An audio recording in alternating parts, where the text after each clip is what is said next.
And this is the game. When the game is introduced to our players, everybody understands what this game is. They just don't understand how serious it is.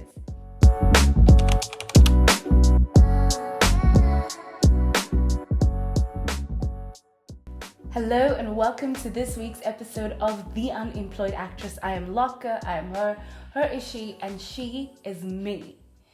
Guys, welcome back for another week of TUA. We're here in my space and I am super excited because we are 1 week out of the big day. No, not Christmas. Squid Game Season 2. What? Squid Game Season 2 will be on our screens on the 26th of December, and I can tell you something for free. I cannot wait. I binged season 1 in 1 day. I sat down, pressed play, and I didn't get up until he didn't get off the plane. You know.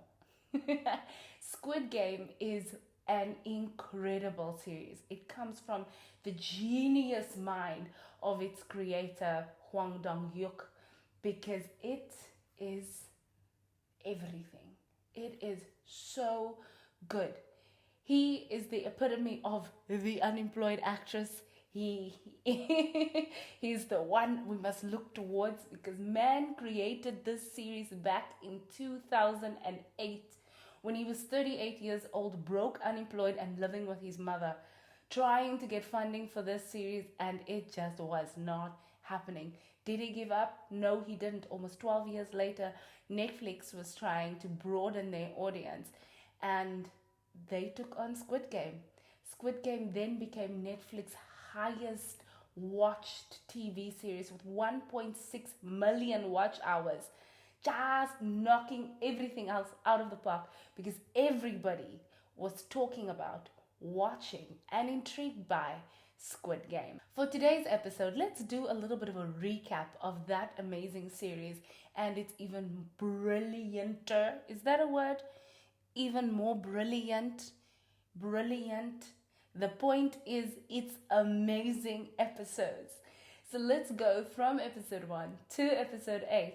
Let's talk the games, the scenarios, the deaths and betrayals that is Squid Game. For episode 1 of Squid Game, we meet all our different characters at their lowest points. We meet our main character who is up to his eyeballs and then some in debt. He owes everybody something, some kind of one.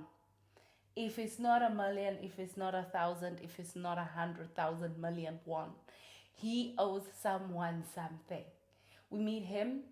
We meet his bestie, who is just knee deep in there with him. And then we follow his story as he goes. Just a run-down, divorced dad living with his mom, eyeballs deep in debt with no way out. He then wins a little bit of money to alleviate that. But, as luck would have it, he gets pickpocketed by a girl and that money is gone, and the loan sharks are saying, boy, you better run us our cashes. If you don't want to die and you don't want to lose limbs, you better run us our cashes. Cool, mans is just going through it. He needs to go see his daughter. All his daughter wants is some fried chicken. And he just can't make that happen for her because it's so expensive and he is broke. He used the last little bit of his money and his mother's money to gamble to try to make more money, and then money was pickpocketed away from him. Waiting for the train the next day, he gets made an offer he can't refuse. If he wins all the money in the bag. If he doesn't, he gets slapped. Simple as that, right? Offer you cannot refuse. Long story short, man takes the game. He's losing, but he gets given a card, a chance to play more of such games. He just needs to call. They will give him instructions, pick him up, and off they go. That happens. Gets picked up, transported, and off they go to some kind of magic island, if you will. They all wake up in some green tracksuits with a number. We're having our ID photos taken, and in we are.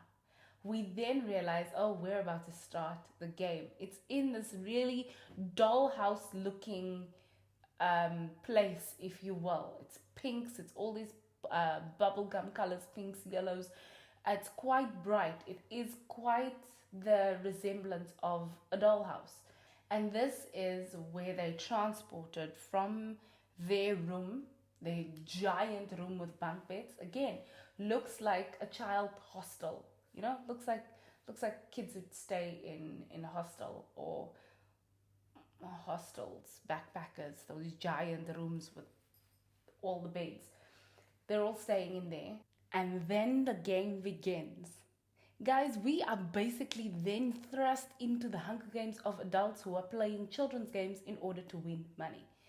It is a wild time.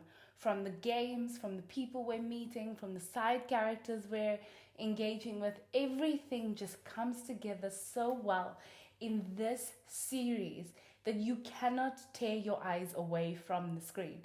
Those of you who see it, and I doubt there aren't people who've seen this, this is Netflix's highest watch series ever. The games in this series are simple. They're children's games. The games I remember playing. This isn't, I think it's what makes this series so good is that these games aren't new to us. I mean, to some people, yes, they are. But to the majority of people, these children's games are games you played yourself. The very first game that they play is red light, green light, which in South Africa is statue. We are plain and simple to the point. It is called statue. Someone's there in front, there's a line to get to, we need to get past, or you're out, and they're going to sing, and when they turn around, you have to freeze. Simple as that. And this is the game. When the game is introduced to our players, everybody understands what this game is. They just don't understand how serious it is. Because does the playing of this game not result in a massacre of about half of the players in this game? Because if you are not statue, you are at the end of your life. You are done for. It is over with you. And the moment everybody realized that, of course, panic ensues. But do you think that the games make us scared? Panic ensues and they're just like, pa, pa, pa, pa, pa, pa, pa, pa, pa. It's over. Until everybody who was left realized we have got to play this game or we won't survive. Then, of course, knee-jerk reaction. People want to leave. They want to be done with this. They are not trying to die playing children's games. And, of course, the people are fair. The games makers are fair. Rule number 3 says, if you guys come to an agreement and you want to be done, we're going to take a vote and the majority wins and you can go. But even if you voted to stay, if majority wins that you go, everybody goes. And that's what they do. And majority wins and everybody's returned back to their homes, back to their situations. Nothing has changed. Not one thing. Poverty is still upon them. Loan sharks are still chasing them. We are learning individuals' motivations during this episode where they are not in the game. They then get the cards re-delivered to them. Do you want to play again? It's better than being out here. And majority of them decide, yeah, we're returning to the arena. We're not about to be out here. We're homeless, we're cold, we're running for our lives, we're being chased. We would rather be playing for all the cashes we have ever seen in our whole lives than be out here in these streets running from loan sharks. They're back in the arena. Alliances are being formed. Everybody is on edge because there's another game to be played. It's a brand new day. Let's go. This one is the honeycomb game. They enter an arena that looks like an indoor children's playground. On the wall is 4 different shapes, and they have to stand in line of, I suppose, whatever shape appeals to them, really. They just need to stand in lines for the shape. And then it gets explained to them that they now have to get the shape out of the circle of honeycomb successfully without damaging the shape, without breaking a piece of the shape, fully get it out, and then they're good. If anything happens to the honeycomb shape, they're not so good. So, and of course, our leading man chose the most difficult shape. In his defense, he didn't know this was what this game was going to be, and that was the umbrella. Tough times. We were sweating watching this happen. We're there, like, oh my god, is he going to? Is he going? Oh my god! All right, get him through this thing, and of course, he makes it through, which leads us into the next part. We then again get a better glimpse of our characters as they become less. We get to learn more about them. There's a side story of a policeman who's looking for his brother. So he also sneaks onto this island to find his brother. He needs to know where his brother is. His brother got the same card that everybody else got, so he's following the card. He's following the trail of the card to find out what in the hell is happening on this island. The next game that then comes our way is Tug of War. Guys, Tug of War at an astronomical height. They are in the sky, tug of warring.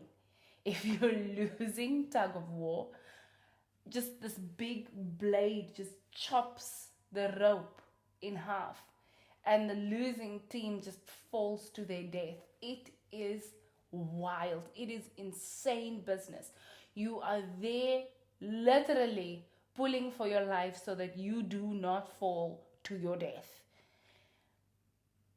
Our main characters, the people we love, the people we've come to love, they make it, we live another day. It's all kinds of craziness in the hostel room, if you will, in their sleeping quarters, because people are forming sides, but they're also realizing we don't have to wait for the games to kill people. If we kill people, then the numbers decrease. We get closer to that shmoney, and that shmoney is in a literal piggy bank above their heads, just accumulating money as people die. And as wild as it is, when they are massacring each other in that hostel room, the piggy is there, raining down money. Insane business. Then comes episode 6.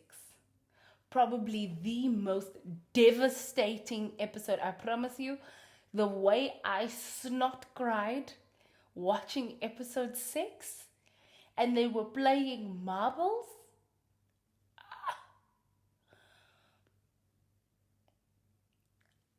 Guys, nothing could have prepared me for the heartbreak that was episode 6. If you know, you know. We watched that episode like,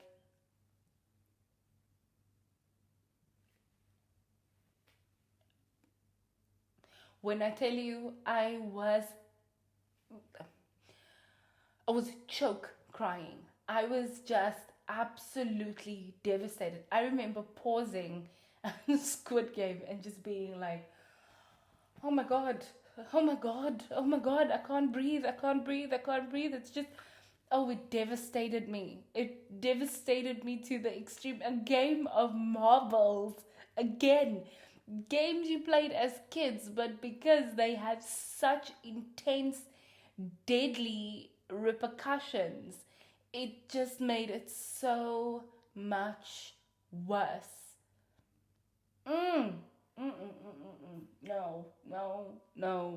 No, just no. We get the next game, and we meet the rich people who are sitting behind this, right? Who are sitting behind this whole sport of Hunger Games. We meet them, we see the kind of sleazy and gross people that they are, really. And the next game ensues. The next game is hopscotch, again, at a wild height. But hopscotch, in the sense that there are tiles. There are tiles across a bridge. High bridge. And you have to jump.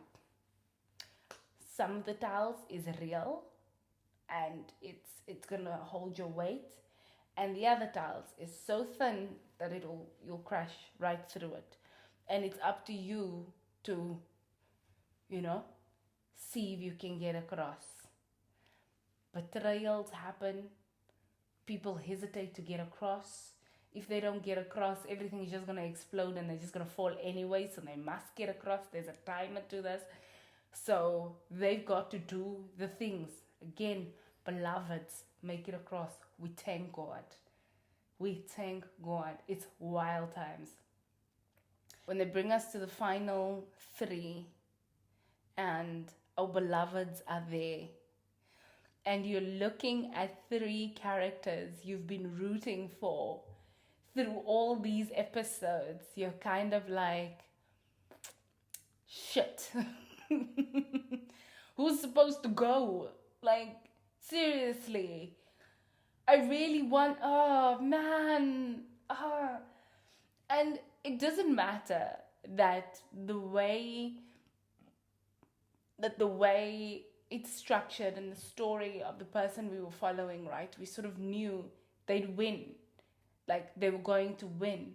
But the story was built so well that you had hope for somebody else to win. You had hope for maybe they all win, maybe they all have a rebellious moment and refuse to play and they all just walk away and win. That was not the case, but we had hope.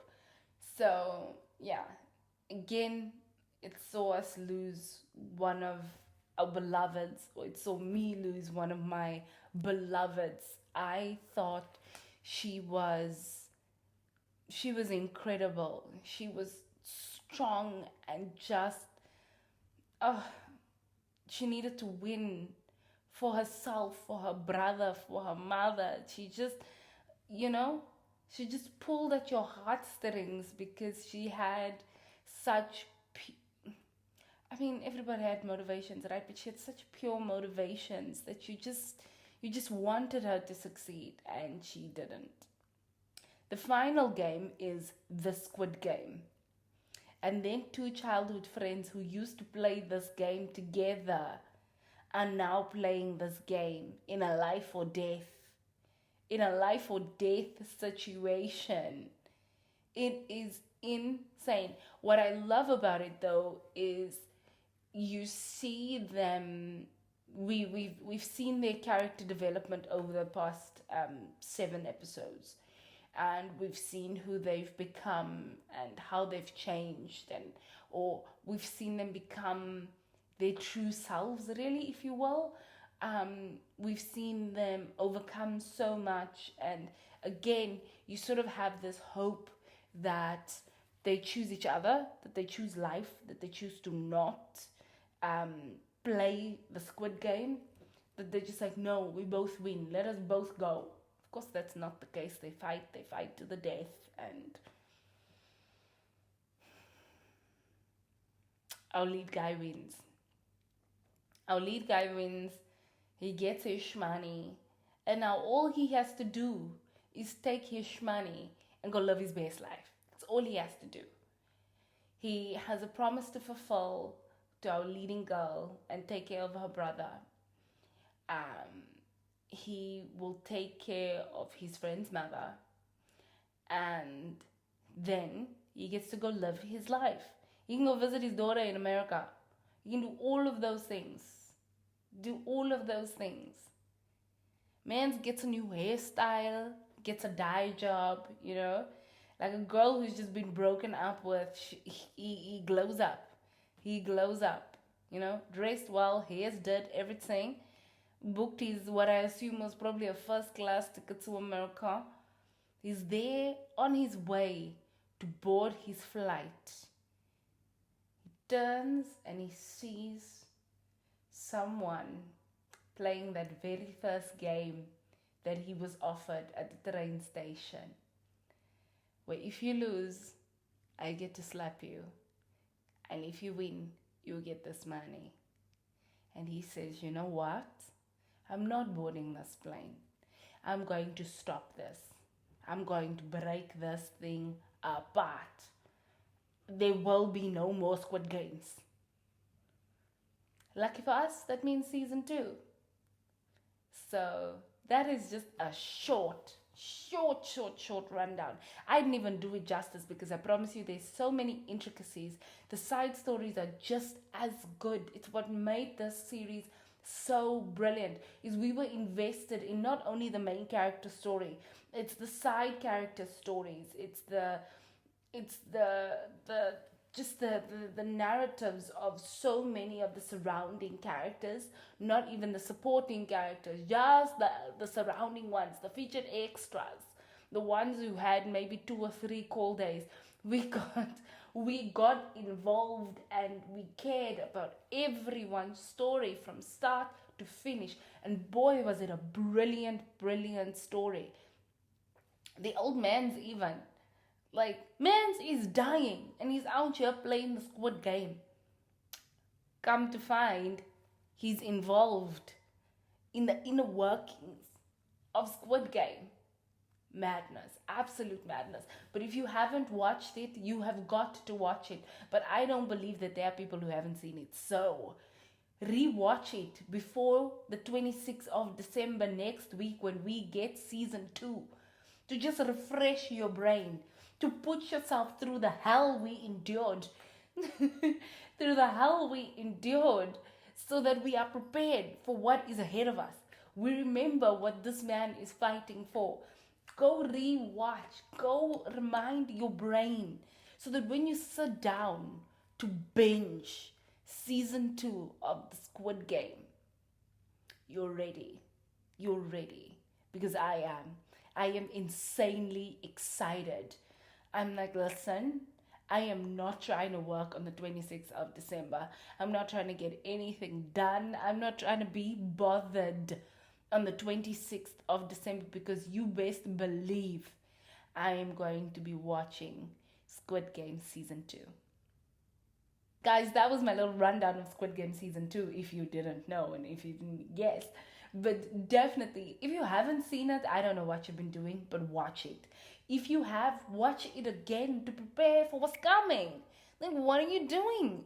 You can't just hope you remember what happened and now you're going to go watch it. No, go refresh your brain.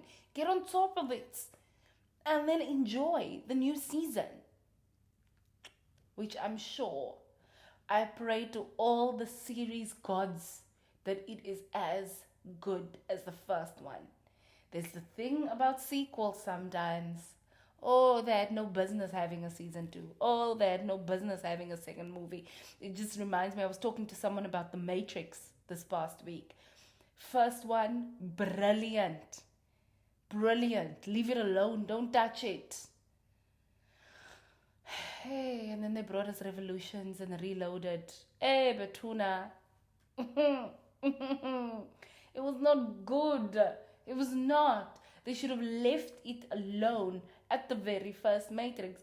We're not even going to talk about the fourth one that we got a couple of years ago. Like, no, absolutely not. It is a spit in the face, in the face of Matrix fans. So, much like that, we are hoping and we are praying and we are believing that season 2 of Squid Game is going to be, just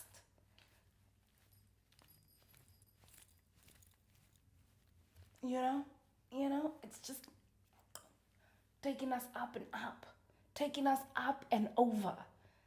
That is what season 2 of Squid Game needs to be. No pressure.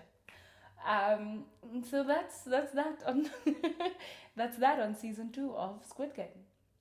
For this week's abstract recommendation of the week, we're remaining on the Korean side of cinema with the psychological thriller, an absolute masterpiece that is Oldboy.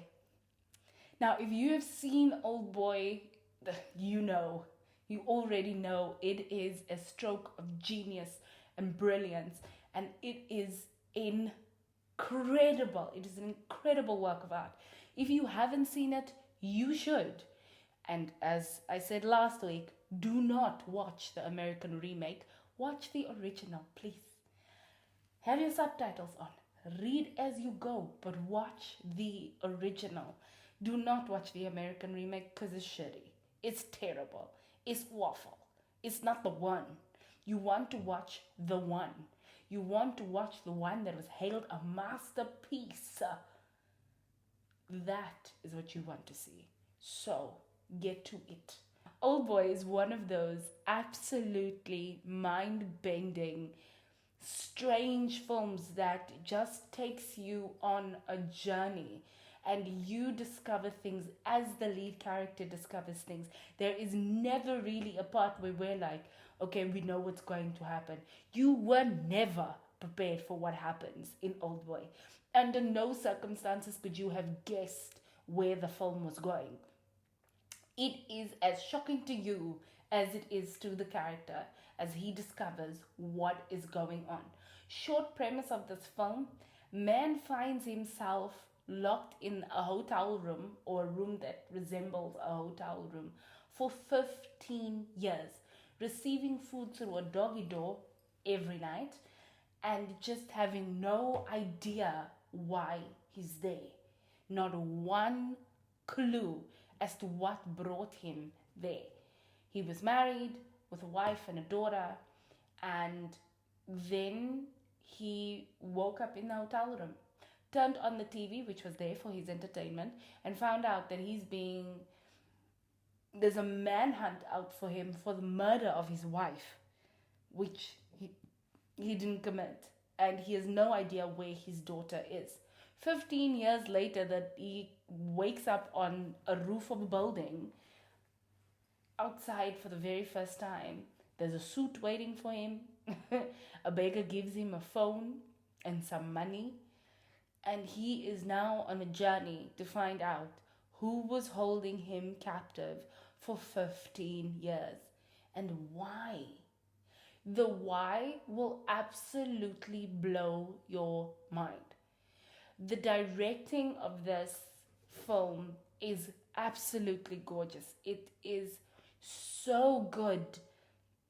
It's got these amazing, there's the most pivotal scene is the sort of tracking shot down a corridor hallway, if you will, where he sort of fights his way through the hallway, and it's just one singular shot going through this well choreographed fight sequence down the passage.